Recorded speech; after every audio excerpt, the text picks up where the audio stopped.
Assalamu alaikum. My name is Karamu. In this video, I'll be discussing the issues on auditing of Islamic financial institutions, challenges, and way forward. The audit of Islamic financial institutions normally involve two things. One is the normal audit function, and two is the Sharia audit function. The normal audit function, of course, will include audit of financial statement, information technology, systems, and people. And in addition to this, the Sharia audit function will include audit of the Sharia compliance of the Islamic financial institutions, products, and operations. Now let's look at the issues and challenges. One, the standard for Sharia audit are not adequate. So this is due to the fact that the current framework does not include audit of Sharia compliance.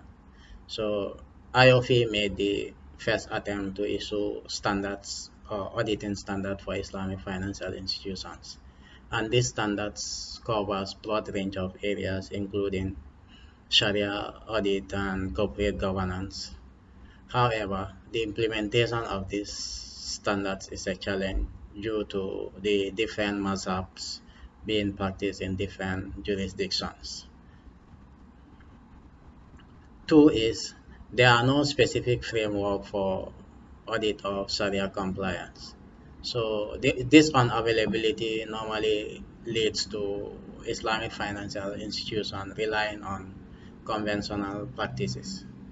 However, the conventional audit framework, though we can utilize it in terms of how we audit our financial statement, information technology, systems, and people, it, however, does not include audit of the Sharia compliance of the Islamic financial institutions, products, and operations, which is a key component of corporate governance, a breach of which will normally attract sanctions from the regulator.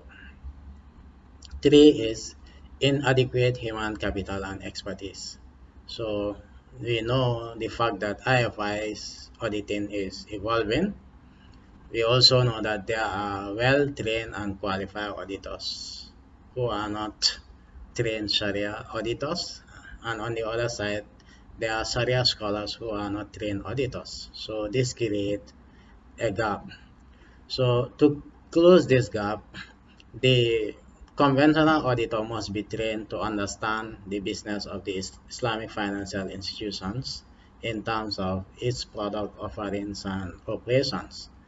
On the other hand, the Sharia auditor must also be trained to develop expertise to be able to identify right techniques, resources, and scope in developing and implementing the audit program.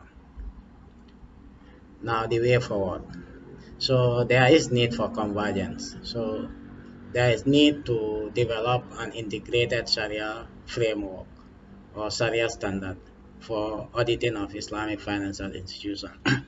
And this will include integrating IOFI standards with other Sharia standards and also auditing standards. Two, there is also need to integrate the Sharia function into the normal internal audit function. In addition to cost savings, this will require the development of a whole new set of standards to widen the scope of internal audit to also include audit of Sharia compliance. The capacity problem.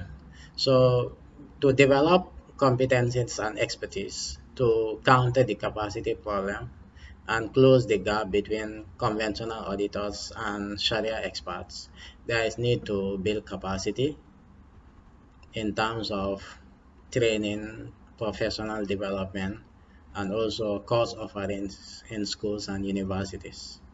In simple, the Sharia experts need to be trained on conventional accounting and finance and auditing, and the conventional auditor must have some Sharia training. In conclusion, there is no doubt that there is need for a competent Sharia audit framework and also expertise and standard to match the rapid growth in the Islamic finance market. Therefore, there is need for collaboration between Sharia experts, standard setters, auditors, and regulators to come up with a comprehensive Sharia audit or internal audit framework for Islamic financial institutions. Thank you.